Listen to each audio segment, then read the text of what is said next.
চলে এসেছি কলকাতার পৌর নিগম প্রাথমিক বিদ্যালয়তে।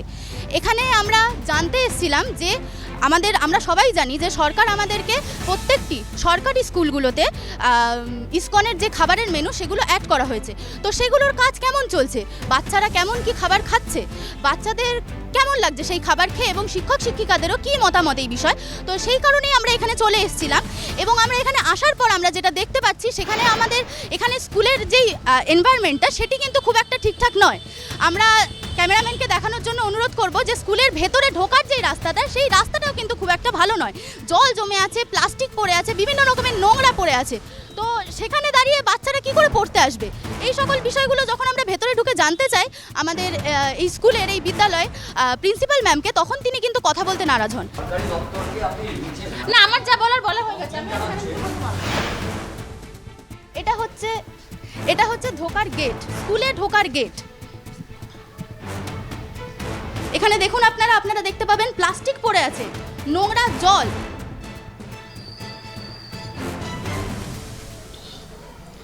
সামনে কিন্তু প্রচন্ড নোংরা, এবং ওই দিকে আমরা যদি একটু চোখ রাখি তাহলে আমরা দেখতে পাবো এখানে কিন্তু এই দেয়ালগুলোতে শ্যাওলা পড়ে আছে।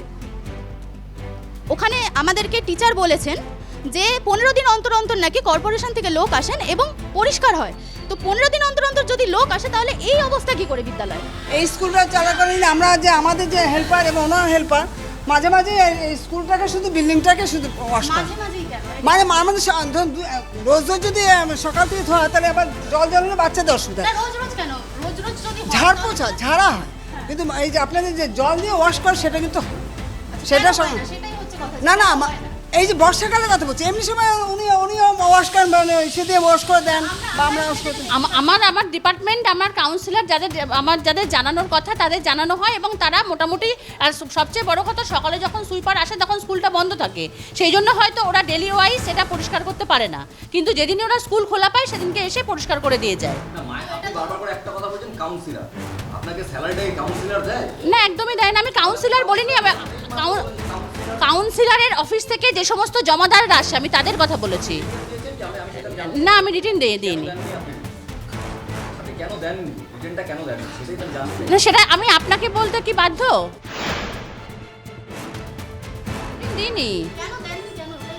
রিটেন দিইনি কারণ আমার কাজটা তো ভারবারই হয়ে যায়, সেই জন্যই রিটেন দিইনি। 15 দিন আগে এসেও কর্পোরেশনের হেলথ লোকেরা এসে দেখে গেছে।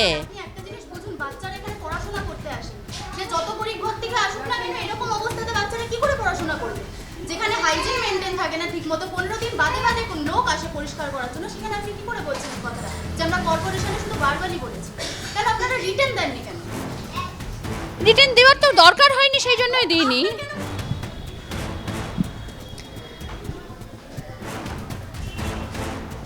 সিঁড়িগুলোর ধারে ধারে পানের পিক পড়ে আছে।